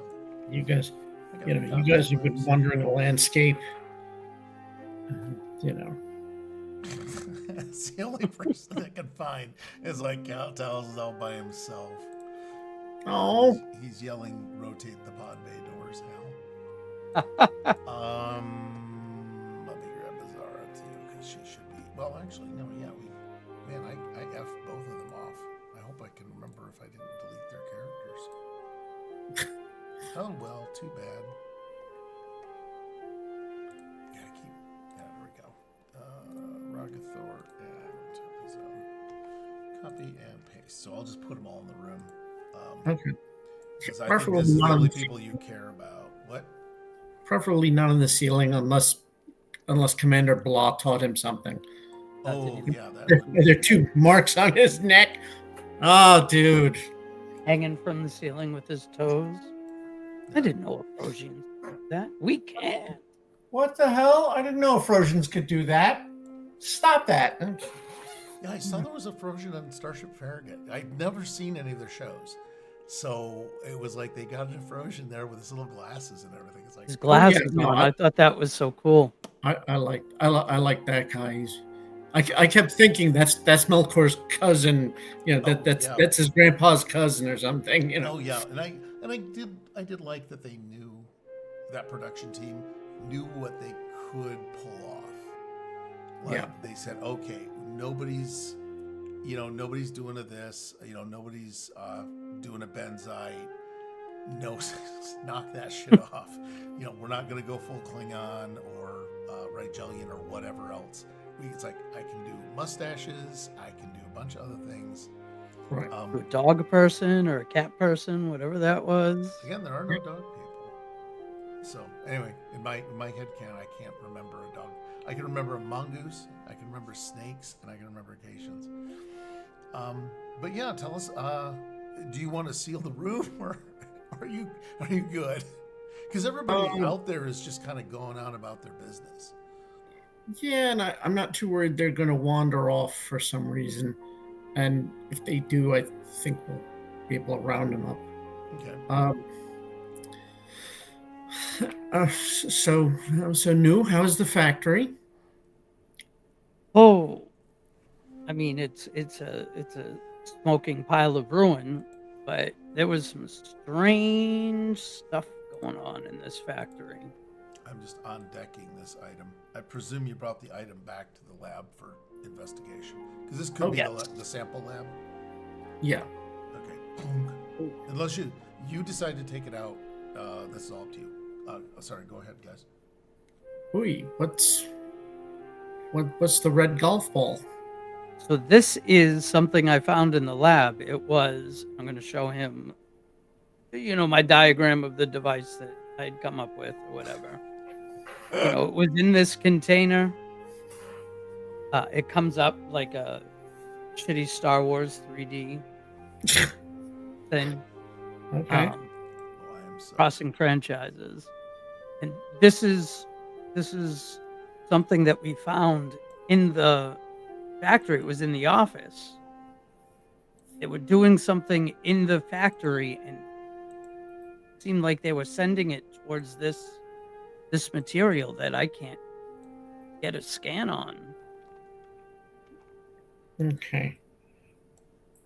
Well, I will presume that you brought it back for Melkor to do his geology rock guy stuff on. Yes. Okay. Certain Rockman, scan away. Oh, he's gonna have a little hand blaster. And probably you should give him any tricorder readings he took. Oh yeah, we sync all of our devices. Now, question. So yeah, this guy Maxon that you were oh dear. Let's just call it Death Star 3. Did Maxon seem to be running on a lean mixture, if you know what I mean? Oh yeah. All right. Everybody seems to be acting a little strangely. I think more strangely than can be accounted for by, this tragedy that we've all witnessed. They are. I'm getting the feeling that right for the time being, the four of us, because we just got here, are not being affected yet. But they all seem to be a little bit distant, and they all seem to be like they be closer to some people who are here. Yes, they miss the friends that they've made during this mission, which is natural, but this is a little a lot of missing. Yeah. I'm just wondering.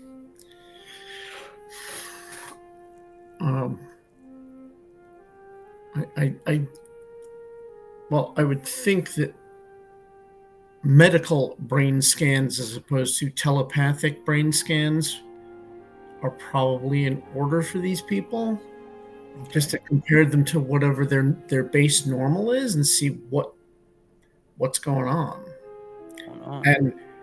And how long do we have before we're in that same boat? For your Sukumen. Yeah, that's a good thing. And luckily, the person that can do both kinds of scans is right here in the room. Yep, Um, that was the point. and what I'm going to do is, all right, I'm going to give the Betazoid a special magic power. I'm going to give her Jedi powers for about a second. But there's kind of a ripple of emotion, which she can detect. And it's one of incredible sorrow that just suddenly, just swept over her. I mean, she's just like weepy at this point. I'm sorry, there's so much agency. I'm just gonna screw over. We need people to play male Beta Zeds so we can also do this to them. Okay, 'cause this is dumb. I'm feeling. I know it's not, but it certainly feels like you know, yeah, 1990s sensibilities.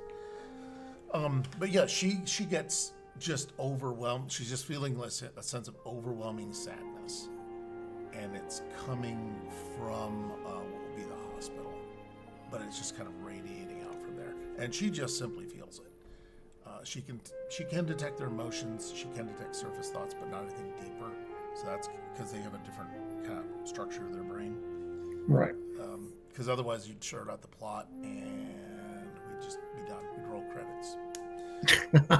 But there's that, and that's what I kind of want a cliffhanger with, is that there's just some tragedy just happened and everyone's aboard on they're not on board with it, but it's affecting everybody. Okay. I think what was the name of the damn episode I made up? It was the when This one, yeah, this is like when sorrow does something.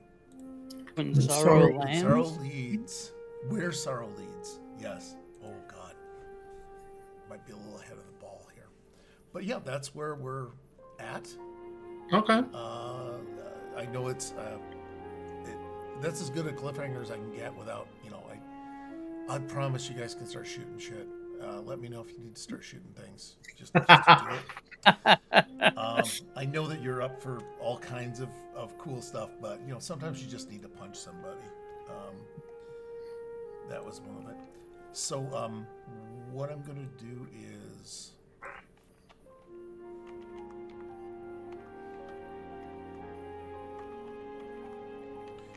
that'll be the name of the episode. Too bad, so sad. But while you guys think about what you do or don't want to have happen next week, I'm going to go ahead and do the outros. Folks, whoever's still left, hi, we're still here too. But there's a lot of stuff going on. Believe it or not, we've had a lot of time off with different groups, but now we've got mini games back. We have on Tuesday, we have Eve of Ruin. With the promised payment of land, our heroes set off on their task of rescuing or recovering the missing Neverwinter nobility. Okay. Upon arriving in Neverdeath graveyard, they found their way down to the, I hope that's mausoleum. It's probably spelled right. And are greeted by a squad of rights.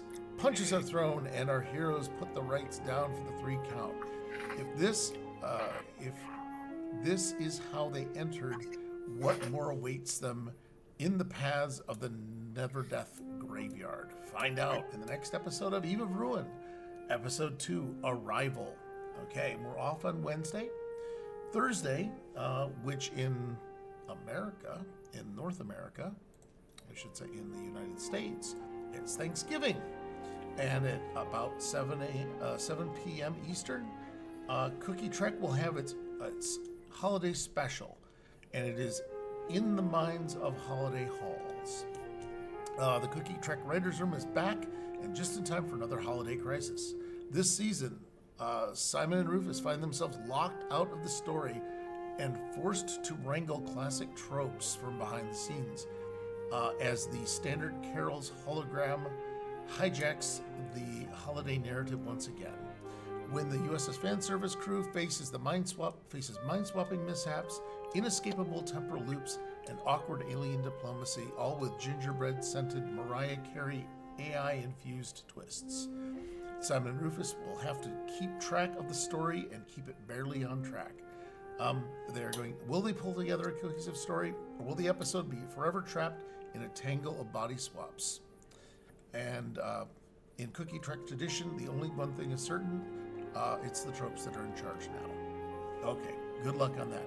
That is how we started Cookie Trek. It was Simon's first podcast or first stream. He did it where they would make sure there were 0 viewers. He picked the most pathetic time for Twitch streaming, and was very, very nearly right about it. Somebody did show up once, and that ruined the vibe. So, and then on the traditional Friday podcast, Star Trek Fragmented Continuum, Cookie Trek Writers Room is in full meltdown. Simon and Rufus wrestle with a trio of tropes, a holodeck that refuses to play nice, mind-bending space-time anomalies, and a transporter accident that turns the crew's identities upside down.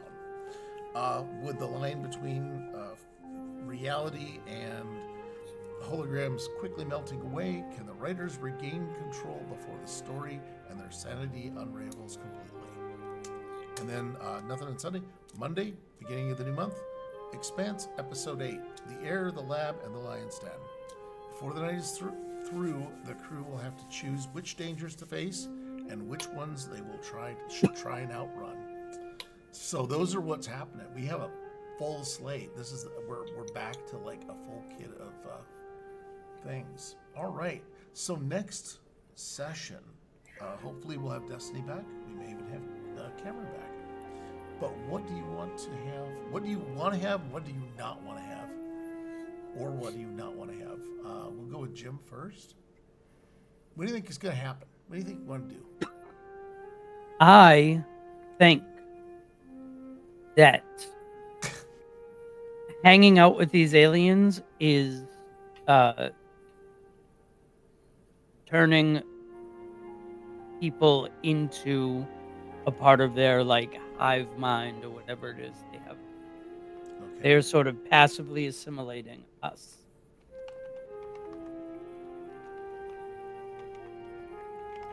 Passive assimilation, which I cannot spell, but I will.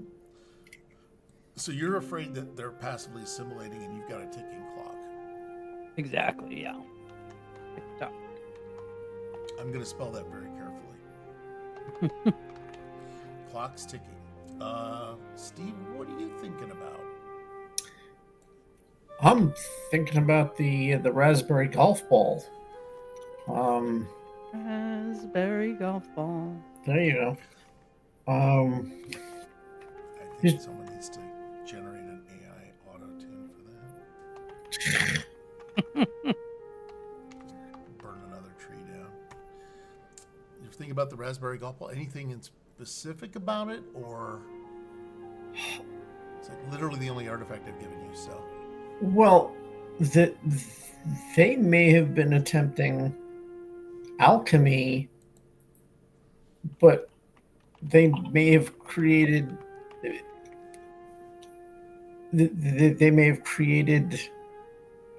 something either super useful or super dangerous, because I mean our tricorders can't figure out what it is. okay, yeah, that would just be an experiment gone wrong in a romantic era sort of environment, the 1890s,